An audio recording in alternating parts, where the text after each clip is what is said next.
Science fiction stories and even the news we hear today a lot of times focuses on the technology that's bringing humans outside of dangerous elements. But truth is, humans still have dangerous jobs or put in dangerous situations, whether it's truly from their occupation, from agriculture to law enforcement, or the extreme sports that puts them in danger.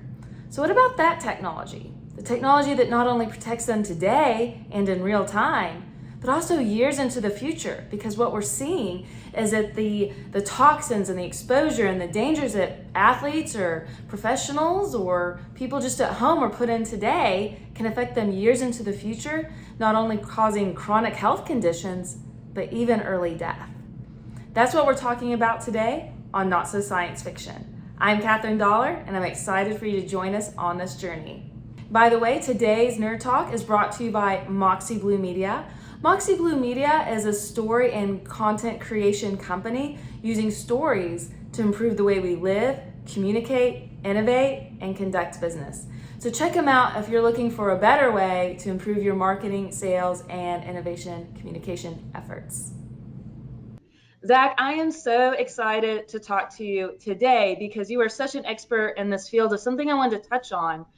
For everyone joining us today, a lot of times we think of technology in the workplace as being something that's taking our jobs, right? A lot of the media is focused on that. But what about the technology that's actually protecting the workers that are still in that workplace? And Zach, I want you to touch on this because we still have people working in food processing plants, agriculture, oil and gas, and they actually are put in danger, whether they're coming in touch with toxins, have the threat of heat exposure, dehydration. So that's what I wanted to talk to you about today because there's a lot of innovation happening in that field that you're a part of, helping keep people safe in real time and in the future. So Zach, I'm just really excited to talk to you today. So thanks for joining this Nerd Talk.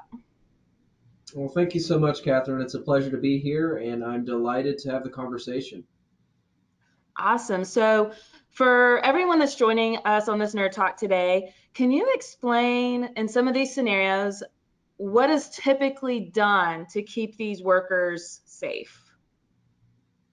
Sure. Well, first off, I would just state that your intro was spot on, and that there have been a lot of advancements in the form of technology and workplace safety over the last 10, 20, 30 or more years. Having said that, there still are a lot of injuries and occasionally a fair amount of fatalities. There's one statistic a lot of times I share that, believe it or not, every day 7,500 people across the world lose their lives due to unsafe occupational environments. So if you dig into that number, it's a pretty large number.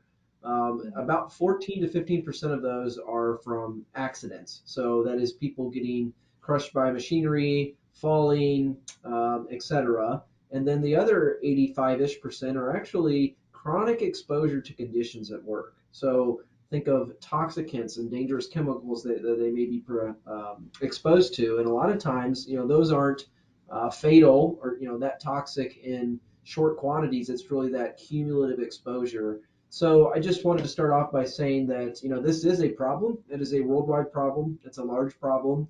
And inevitably, most of us spend at a minimum, 33% of our lives, if not about 50 to sometimes 60% of our waking hours at our jobs. So it is a very important thing to consider, as we feel like we mostly do a pretty good job taking care of ourselves when we're at home, resting, sleeping, etc., but really trying to make sure and look at health and wellness in a holistic fashion, especially with one's occupation. So to directly answer your question, how has occupational safety typically been conducted for workers in the past? I would say it's been very reactive and impersonal. And what I mean by that is, for the most part, these large organizations have a lot of employees that it's not cost effective to be able to monitor them on a one-to-one basis. So what they do is they put in a policy, most of the times in line with regulatory authorities such as OSHA here in the United States, and they have a compliant policy that their workers are supposed to be indoctrinated on and trained on. And then at the end of the day, they kind of cross their fingers and hope for the best. And there's a lot of supporting literature that really shows that humans are imperfect creatures. We make mistakes, and those mistakes, at home, oh, I put in the wrong ingredient to my dinner, not a big deal. But when someone's maybe driving, multi-ton vehicle, right, where they have a quick lapse of judgment or not off, these can be exceptionally costly and sometimes even fatal consequences. So for the most part, I would say it's been a very reactive basis, relying on a lot of subjective input from folks like supervisors and managers. And just now, I feel like technology is finally on the precipice of actually trying to provide a positive impact and ROI for both employees and employers. Mhm. It's so interesting. And I know that my husband, for example, he has worked in many, I would consider pretty dangerous fields. He's been military, he's been law enforcement.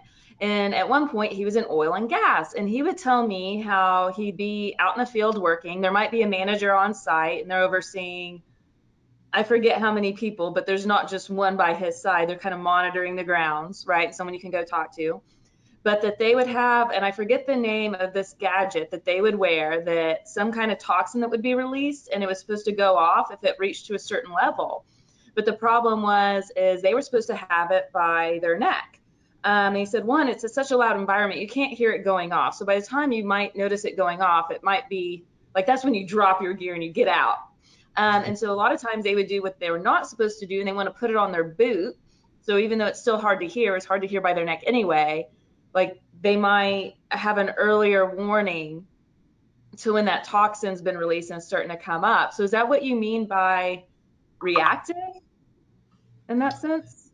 Yeah, so I would say, at least sensors are present in that environment, and that's good news. So a lot of times technology is really left out of the equation in workplace health and safety, and that from a reactive basis, I would say it's more so having reliance on that human capital to really provide that oversight. And naturally, if a human is in the environment, like you said, with a one to many ratio, they're not going to be able to be proactive and probably know where a gas leak has started. Allow me to be clear here that humans do provide a ton of value in the workplace, and they are exceptionally creative. There's a lot of things that the human eyes, ears, nose, intuition, etc., can detect, and there's a place for them. But there's also a lot of dangers in those environments that might be invisible, might not be able to be detected by a nose. So that's really that reactive basis. And I would say you brought up a great point of kind of the human factors considerations and why I think, um, from specifically the standpoint of wearables, that occupational safety is really the last frontier. You see a lot of wearables. I mean, a lot of folks have a Fitbit, an Apple Watch, all these types of devices that folks are wearing in the consumer sector, in the athletic sector. It's fairly commonplace.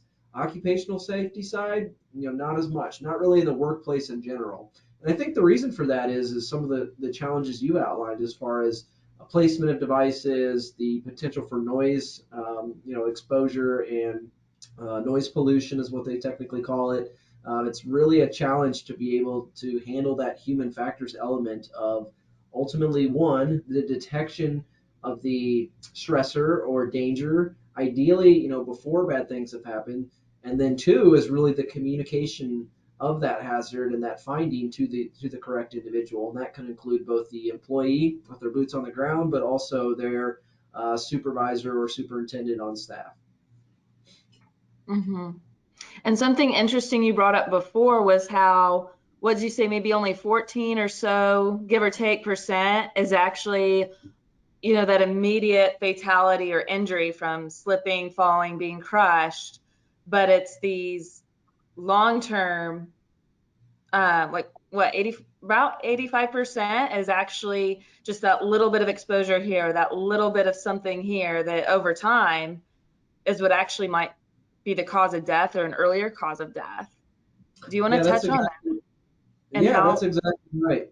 I would say, the big challenge has been most of the efforts thus far have been focused on those 14 because they're the most salient and obvious, right? It's like I'm an organization, I had, let's say, two fatalities and, 2,000 injuries this year on slips, trips, falls. They call them like the fatal four in construction, right? Electrocution, struck by, etc. And that's where most organizations focus their time. And there's a lot of other, sometimes even non-fatal stressors in the environment that cost a lot of money and ultimately lead to, sometimes permanent ailments to employees. So a good example is noise exposure, right? So one of the, I think it is the number one payout of the Veterans Administration, right? There's a lot of veterans have a tremendous amount of respect for them, right? They come home, injured in various ways. The most common one is, permanent hearing loss, noise-induced hearing loss, and that's a real big challenge to quantify. Typically it can happen kind of overnight with some of these explosion type environments. A lot of times, though, it's things like gunfire and kind of being in those loud environments on a permanent basis, mining, oil and gas, agricultural, et cetera. I think we all know our grandpa who's a little hard of hearing, whether he was a veteran or worked on the farm his whole life. And there's a lot of kind of these incidents that have a huge economic impact and ultimately lead to poor quality of life, but they don't get the attention they should deserve because one, they're difficult to detect. Two, there's really very little data from the standpoint of actually having sensors on these individuals trying to quantify that data. And then three, it's just, if they're not getting those headlines of fatalities, a lot of times they get often overlooked. So it is kind of an interesting problem. I would say there's still a lot of work to be done on the traditional, fatal four, and that's where a lot of emphasis has been placed, and it should be. But I also think there's a huge opportunity looking at one's health on a more longitudinal basis, and I think that technology is finally enabling users to do that and empowering them to make positive decisions that will ultimately modify their own behavior and even perhaps the behavior of their employees or their employers, excuse me. Right. Well, and let's touch on that because that's interesting because we've talked about the, yes, human oversight is great. And your senses, I mean, there's so much that we're probably picking up on that we're not aware of or maybe not always acting on. But a manager's only, people, like you mentioned, are human. We make mistakes. So managers can only go so far. We kind of have this reactive technology. You mentioned the wearables being this last frontier. But again, those are, like you mentioned, kind of reactive right now and just kind of alerting, oh, toxins at a bad level. What kind of innovations, like where is this going to provide more of that long term? Yeah, it might not, cause death or injury today, but keep on this track and it might. Is there anything like that people are working on or Sentinel's working on? Yeah, I would say definitely. So what you're seeing is really the miniaturization of technology, right? The enhanced computational power and miniaturization of these devices, right? Everyone's heard the perhaps cliche saying at this time that there's more power in your pocket, right, than there were to get astronauts on the moon, right? Computational power, and it's true, right? So actually having technology at our fingertips, if you're familiar with the terms like cloud computing and edge computing, right? So having that ability to have cost-effective technology be individually issued is huge. And that's one thing I'd like to emphasize is that there are good scientific instruments out there to measure the various stressors that people come into contact with, be it a toxic gas, the temperature and humidity in the ambient environment, the noise, there's no dosimeters, ionizing radiation, the list goes on and on. There are good instruments to be able to detect that. However, they're typically very expensive. And when they're very expensive, naturally a workforce, struggles or an employer struggles to implement it across its workforce on an individualized basis. So what they might do is either just place a sensor in the environment and try to figure out, oh, this environment's bad and we need to be mindful of people being in there, or they purchase a few expensive instruments and pick selected people to kind of get a small sampling. So personally, I think with the continued miniaturization of technology and specific innovation that we're seeing in the domains of things like flexible hybrid electronics to actually have devices that can be conformal and very unique, cost-effective form factors will ultimately open up a lot of opportunity for quantitative assessment and data collection when coupled with things like the Internet of Things to really provide that persistent data, continuous monitoring and collection with, I will say, the huge caveat of privacy, which we could get into. But I think it is important to note that with this great power, right, the Spider-Man saying, right, comes great responsibility. And I think that's true for things like, Internet of Things and getting that employee-led data. So the approach we've been taking at Sentinel is, yes, we are trying to develop, cutting edge, low cost, flexible devices that could be worn in an occupational environment. but we're also doubling down on privacy and security and trying to make it about the employee. This is their data. We care about them. If they want to share it with their employer to improve working conditions, they're more than able to. But we really try to focus on empowering these users to take better care of themselves, because at the end of the day, they made that promise to get home to their loved ones, and when we intend to help them keep that promise. That's so important. And I do want to get to the data and privacy in a second, but I can't skip over this next question I have for you. So, what I'm picturing from your description is that because of the cost of these wearables and IoT and all that, while it's beneficial because, and I do want you to touch on this in a minute, you mentioned like personalized data versus if I just have a sensor sitting in a room, well, that doesn't tell me, how much exposure Catherine's getting versus Zach or something, but that there's that cost barrier. So trying to bring down that cost and make it just more affordable and useful for that individual person. Um, so that's coming along, it sounds like, though, that people like Sentinel and other companies partnering together to make that technology possible. So you're getting more personalized data on each worker.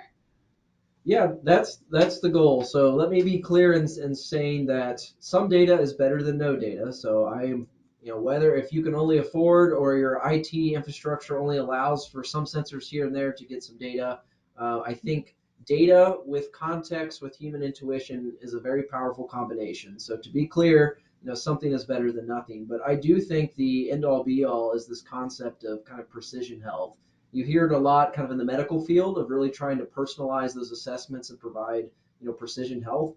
In the occupational setting, and there's some good reasons for it, but for the most part, they're still in the Stone Age, right? A lot of clipboards, a lot of manual oversight, and it's really ripe for revolution of the tactful use of these technologies, especially on an individualized basis, to get those personal level assessments. When you couple that with advancements in things like machine learning, artificial intelligence, and these vast data sets, thousands of workers you could collect data on, there's a surprising amount of predictive potential there to ultimately, get ahead of the curve and not wait until someone has lost their hearing or until they've developed COPD due to silica exposure or whatever it could be. So I do agree that is the way of the future. We are one of many organizations in this space trying to make an impact. Ultimately, of course, we want to come out on top, but at the end of the day, I think everybody just wants to see, folks live longer, more fulfilling lives, and technology is, in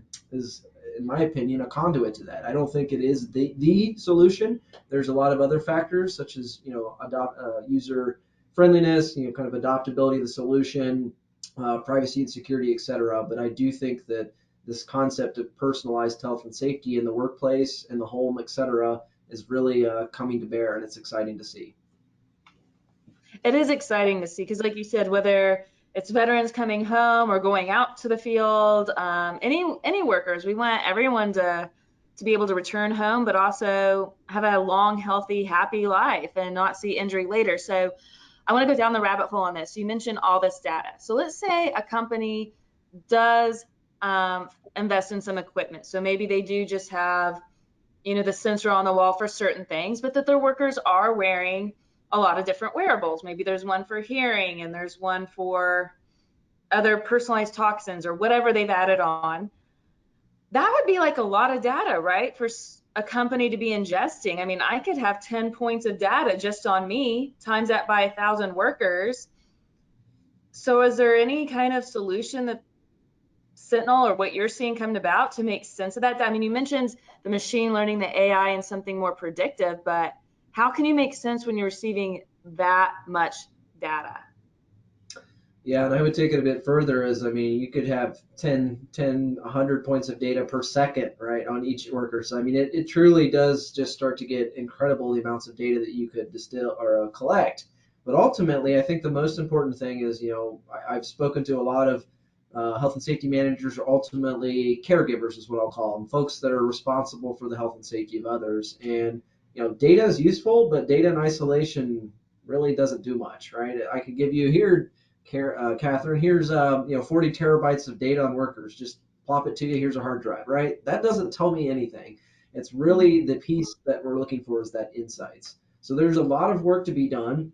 Sentinel is putting a lot of emphasis here. There are some other players in the space, especially some large companies, kind of focused on this idea that big data is a term that gets thrown around a lot, but truly taking these big data sets and trying to actually distill actionable insights that can be given to workers, so that, as I mentioned, we can empower them to make positive modifications to how they work, how they live, etc. But also to organizations, as they just currently don't have that data. So I do think machine learning and AI, which a lot of times those terms are thrown around perhaps inappropriately or without a full understanding, has a ton of potential with the combination of that human intuition that I talked about. Sure, you can run a neural net and identify some salient data features and say, hey, this looks interesting, but it really needs to have that human intuition behind it. And that's what we're trying to do at Sentinel, is that technology is great, human is great. We're not looking to replace one or the other. It's really about that pairing and doing it in a tactful and strategic manner to ultimately work towards a probably the most important problem of all, which is to say of human health and safety. At the end of the day, everyone for the most part, works for a living, and I've heard some sayings from some friends that work in the healthcare sector that you never hear people talk about they wish they would have worked more on their deathbed, right? It's really they want to spend that time with their loved ones, and we owe it to them. So I think that the continued investment in the concept of AI, ML, wearables, IoT for folks at the workplace is it's a win-win strategy for everyone. Oh, absolutely. And I think you hit the nail on the head with you can have so much data, but it really stops being useful. You need those insights. So, can you describe what one day that may look like? Or maybe it's already available now, or maybe we're just on a pathway there. But if we use these technologies, is that meaning instead of having analysts trying to put together, like you said, it might be 100 points of data per second, or I forget exactly what you said, but a lot of data, that maybe these technologies like machine learning, predictive analytics, all this is now going to give me a snapshot of what someone's risk is? Or what could this eventually look like? What are we aiming for? Yeah, I think the sky is the limit here, and that's where I point back to the privacy and security aspects of this, of making sure that we're very thoughtful and pragmatic about how we implement this technology, and that there is a lot of power, and that we need to make sure that we're responsible with how that's used. But I'll give a specific example. Right, we're all familiar with the ongoing COVID-19 pandemic, and ultimately, there's been lawsuits, there's been certainly lost lives from transmission at work. And imagine if you could effectively wake up, and there are some great sensor solutions out there that are doing these types of things. And hey, it looks like your resting heart rate, resting respiration, heart rate variability, core body temperature, etc., changed overnight. A person wakes up, yeah, I'm not feeling so well, and you provide that recommendation that hey, maybe today's a good day to call in sick instead of oh, work it off, right? You never know. That type of decision, that insight ultimately could have saved someone's life. Let's say you had COVID and you were relatively asymptomatic, but still were capable of transmission. And you go give it to another person who probably is fine, but they take it home to a family member that might be immunocompromised, right? So these are some of these insights that you really can glean from the occupational health and safety context. One that I give a lot is that of confined spaces. So if you're not familiar with that term, confined space is, as OSHA defines it, a environment not meant for human habitation, a single point of ingress and egress, and that there are likely hazards present. And there's all sorts of fatalities and injuries documented with confined spaces, a lot of very sad incidents. And what you'll see is that it's seldom a one thing. It's a compounding factors of oxygen deficient environment. There was improper oversight. Somebody didn't bring a gas meter with them, right? The rescue procedure, the humans made mistakes, right? There was a policy in place of what they're supposed to do if there's an incident, but human nature took over and they rushed in to help someone. So imagine having that power to be proactively notified of a change in the atmosphere, or at a minimum, whether somebody had ultimately collapsed, having that second by second notification is. There's all sorts of horror stories of people not being found for hours, right? And at that point, recovery is not really possible. So just a couple examples of how the intelligent fusion of multimodal data can ultimately really provide that proactive insights that can ultimately save lives. Exactly, those multiple points of data, but also having it quickly, because a story that comes to my mind, and unfortunately there's several stories like it, you'd share the articles with me, in fact, of someone doesn't come home, like that example, someone's been down for hours. So they send a rescue team, the rescue team goes down, and then suddenly they pass out too, right? Because it was that something in the environment that made maybe the farmer, whoever was in that confined space, pass out, but now the rescuers are succumbing to the same fate. Correct. So Yeah. other people It's can use that data to know, one, the person went down and possibly why, something in the atmosphere. Now they're in a face down position, maybe trouble breathing. I mean, there could be a lot of indicators. So maybe those rescuers, if that data could be communicated over with the rescue team, you tell me how that works or if that could work. But now they might have an idea of what they're stepping into. You hit the nail on the head. It's a real use case. It's not like it's happened once or twice. I believe the statistic is 60% of confined space fatalities are multi fatalities from would be rescuers. So everybody and a lot of these people are trained. They understand what to do with confined space incidents. But at the end of the day, we're human. We make mistakes. We are compassionate and empathetic, and we see that person that we've worked with for 15 or 20 years, collapse. And our natural inclination is to go help. And sometimes help is not necessarily jumping down into the hole with no insight into what's going on. So specifically, you had mentioned, a capability of telemetry of providing that data so that, unfortunately, that individual, for lack of proper training, process, equipment, etc., maybe they are ultimately going to pass away because of that. But could we at least inform, rescuers in the immediate vicinity of what's going on so that they know to, don a proper SCBA system to attempt that recovery. So there is a lot of value in being able to collect the data, but as you've outlined, collect it very quickly and ultimately present it in an intuitive fashion to those that need to know. So there's multiple steps within there. At Sentinel, I will say that is one thing I think we've done a very nice job of, is that we can provide a second by second overview of individuals from thousands of miles away. We've demonstrated that across a wide array of tasks and environments. That's awesome, and obviously so needed, because I've seen way too many stories and it's just so sad. Next question for you, and it's on this point, is do workers, obviously this technology, it's on its journey. Some of the things we're talking about, it sounds like it hasn't been fully realized yet. We're more on that journey to creating it. But what do you think workers, or what has their perception be of actually using this type of technology, being open to it, using it correctly, consistently? How's that going? Yeah, honestly, it's a big challenge and a big opportunity. So I've sat in front of represented workforces that the very first question I got was, this is going to be used to monitor my bathroom break. Tell me how you're going to work around that, right? So the intense amount of skepticism, and in my opinion, justifiable skepticism, right? Any if you look at kind of labor history in the United States, across the world, there's definitely been cases of exploitation of workers, and you could argue that that's still happening today. So I think a healthy dose of skepticism is certainly warranted in my perspective. Having said that, it's been a really exciting conversation. Every time we have that conversation, there is a lot of initial skepticism, but after educating the workers of the purpose of the data and that this is your data, you collect it, you can analyze it yourself. We give you the insights you need, but we do strongly encourage you to share it with those that are responsible for your health and safety. And we give the use case of a lone worker, right? What happens if you do come into contact with a toxic gas and you pass out, right? It's like, well, you can't really save yourself there. It would probably be pretty nice for somebody to be automatically notified that there's an incident at hand. And they very naturally kind of understand that, okay, this solution is really meant for me, to protect me, to help me get home at the end of the day. And I've started with some really skeptical audiences to, by the end of the pilot period, we're up to 90+% voluntary adoption because they truly understand the data.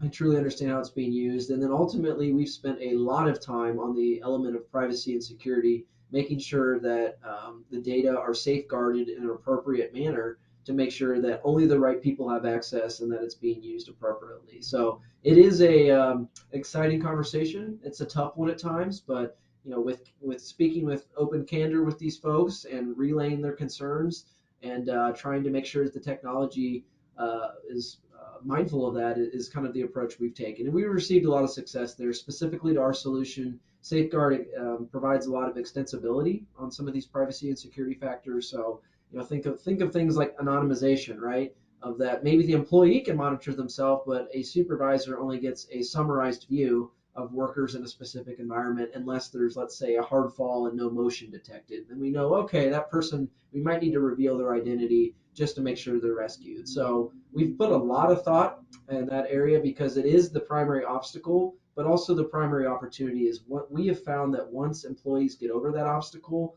they aren't just tolerant of the solution. They truly are empowered by it and advocates throughout their organization, which has been really exciting to see. Mhm. And it sounds like a lot of the things you are doing is in tandem with what we're somewhat accustomed to with our own technology. Like my husband has the Apple Watch and he tracks all his fitness information, all that. Well, he can share certain information with those he chooses to. Or like with my iPhone, I have like Find My Spot, whatever it's called. Like I can share that with certain people, not just everybody. Like I can choose for you to see where my phone is at all times, right? When that's turned on. So those are things we're somewhat used to. If you have an iPhone or you're using an Apple Watch or all that, you would be used to those features. So it sounds like you've made it a very natural way to include that and not be scared of, is this going to be used to evaluate my performance? Is this going to be used to try to fire me or, right, say I'm taking too many breaks or anything? Yeah, that's exactly right. I mean, you're hitting all the points here, and I would say that, if you're not willing to potentially use a wearable or something like that in the workplace, you probably need to strongly evaluate your online presence just in general, right? If you have social media, those types of things, and I think social media is, could be a very powerful but also scary tool at times. So again, right, it goes really to that idea of with data comes this power, and how do we use that power? Needs to be responsibly. So I would say that yeah, most people are very familiar and comfortable with that idea of, hey, I'm going to go on a workout, I'm going to track my heart rate, and that's useful data to me. So from my standpoint, why wouldn't you want that intelligent guardian protection in the background? Like ultimately, it's not our job to tell somebody, oh, you have a cardiac arrhythmia. It's really our job to let those overseers know if there's an incident and somebody needs help. So I would say, I I practice what I preach, so to speak. A lot of times I'm actually monitoring myself during these interviews. It's always fun. So rest assured that our team is pretty excited and passionate about this technology. We use it on ourselves, etc. And I would invite anyone who might be skeptical to really take a hard look at it and have that conversation about pros and cons. Is ultimately I think things can be used nefariously or against employees, but assuming the appropriate safeguards have been put in place, I think the pros with the technology vastly outweigh the cons. And great points. And you talk about social media. I mean, you're right. A public profile on social media can be so dangerous. That's how people get your information enough to create, quote, a duplicate of you. And that's why we get so many friend requests, that's not really our friend, but it's their profile picture, it's all their information. It's not that that original friend of ours has been hacked. It's just that people have gone over their page enough times to put a realistic page up of them, and right? And so going with what Sentinel's doing and what you're describing, it sounds like you've done a lot from a privacy standard, right? To make users feel safe that this isn't going to be used against me. But even from a security perspective, I mean, that's almost science fiction itself. Someone would have to have like very interesting type of motive to even want to steal that data. Because what are you going to do with like all these workers' heart rate data? It's not something you Exactly. steal and sell on the black market. But it sounds like you'll have Exactly. a lot of security in place anyway, but it's not. That, that's exactly right. So that's kind of the approach that we've taken is that first and foremost, we've attempted to make our system, as secure as possible. To be clear, I mean, when you leverage things like edge computing technologies and cloud-based computing, anybody who says their system's impenetrable is wrong. All that is to say, we do leverage, industry-leading encryption standards. Coming from the Department of Defense, we've taken security very seriously. It's just kind of in our nature. And then, as you've mentioned, to some extent, this isn't financial information. We're not recording people's social security numbers and going to go take out credit cards. A lot of it is kind of that personal health data that in isolation really has no value. But I guess kind of from that corpus perspective of really being able to aggregate that data, having some insights gleaned from it. But I would say we are, relatively speaking, a pretty low top target for things like espionage, corporate issues alike. There are some challenges, just to be candid here, that we've had with corporations that, hey, now that I have all this data, that makes me a target, right? What if I get subpoenaed? And, I look at incidents in the past, when ionizing radiations first came out with like radium, right? They were painting dials on watches, and ultimately there was a corporation, right, that was having people have very deleterious effects because of this technology, getting cancer, all sorts of things. And they paid for a study, didn't like the results, and ultimately buried it. So, I mean, there is some conversations on the ethical side there, but our goal is really to make sure that both employees and employers, loved ones, caregivers, etc., have the data that they need to ultimately take the best care of folks, and that the data could be discarded if needed, either purposefully or an accident. There's a lot of ways we could kind of manage the data, but for the most part, I would state that I think there's a lot of potential power here. And I think if used appropriately, as I mentioned previously, I think it certainly outweighs the potential risk. No, that's really good points, and I just love hearing how y'all have thought this out so thoroughly. It's really reassuring. And I know a lot of people that might be interested in Sentinel or similar technologies will be needing to ask those questions. So I'm glad we touched on that. What other use case? So we've talked about using this in like confined spaces, agriculture, oil and gas, and just those type of working environments. But are there other use cases? The type of technology and innovations we've been talking about is applicable? Absolutely. Yeah, that's a great question. We've originally got our start working in the occupational health and safety side of the house, and that was our first work with the Air Force and the Navy, some various Department of Defense clients, and now with some other commercial organizations. And there's clearly a need there. But what we discovered is people caught wind of the system and said, "Hey, I have other use cases to consider." And some specific examples, right, could include in the medical field, right? There are a lot of actually the average age is, continuing to advance. If you look at the demographic, there's a huge shift between the year of like 2000 and forecasted 2040, 2060. We're having less caregivers and more people in need of care, right? So how do we take care of the senior and assisted living that ultimately want to age in place? They don't want to go spend their days, in a hospital, dying in that environment without their loved ones. They want to be with their loved ones. We've had conversations, with the military, right? Exposing people to all sorts of various physical, emotional, chemical stressors, and being able to have that continuous oversight.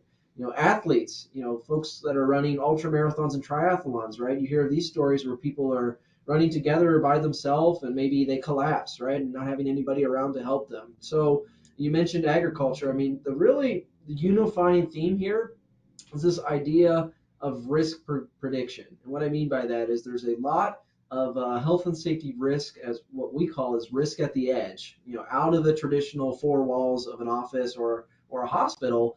People spend a lot of time doing other various activities where they're not being monitored. And, whether they're young, old, ill, healthy, etc., everybody has an element of risk in their lives. And a lot of these incidents we've discussed ultimately are preventable.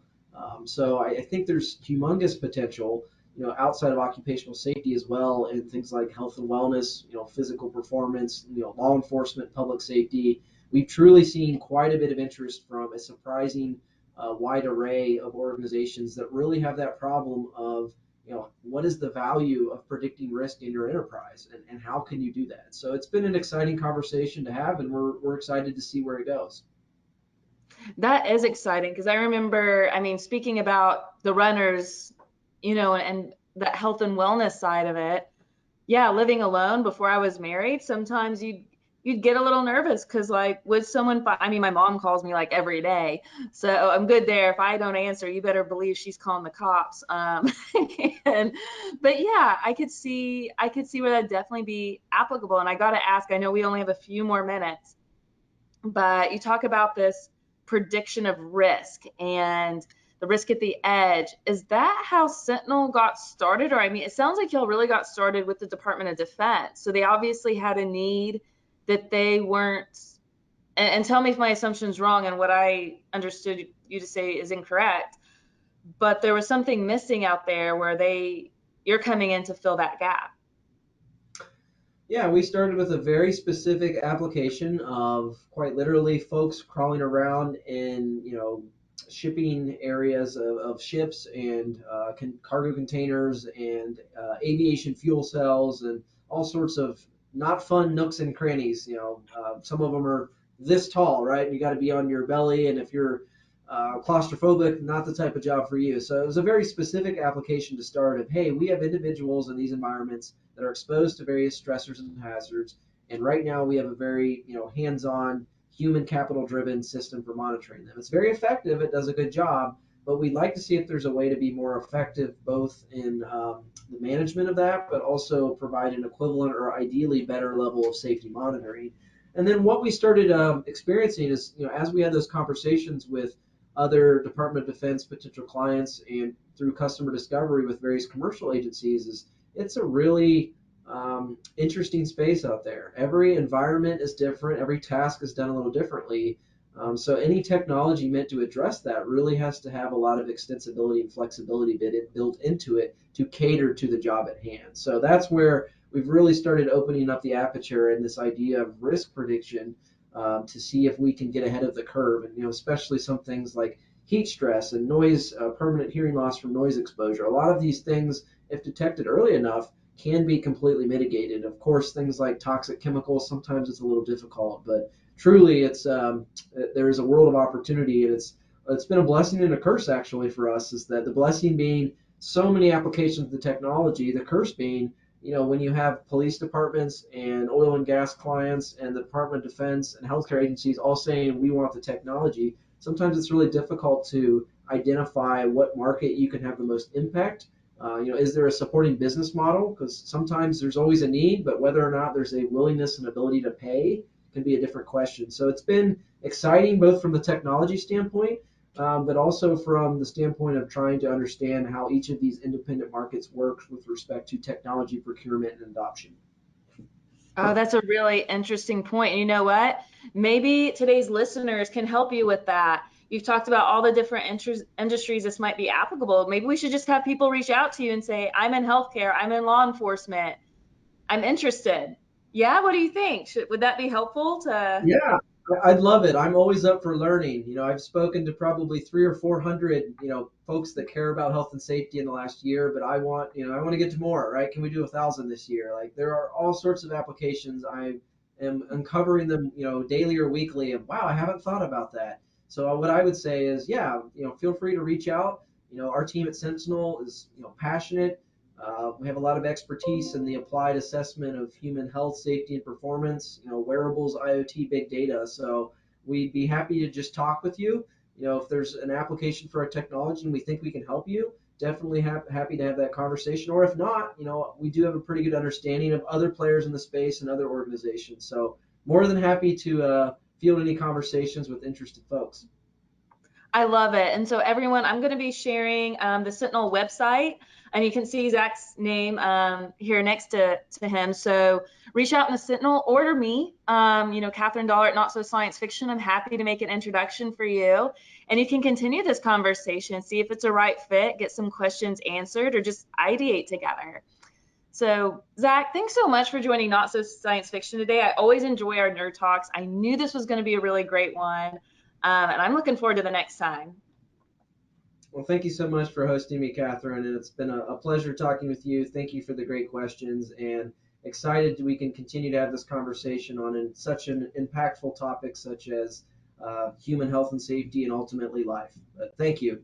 Absolutely. Next time I'm coming to the office, and we're going to strap me in some of this equipment so I can see my my data. We'll give it a good run, just like you said. All Let's right, do it. let's do it. Until next time, I'm Catherine Dollar, and this is Not So Science Fiction.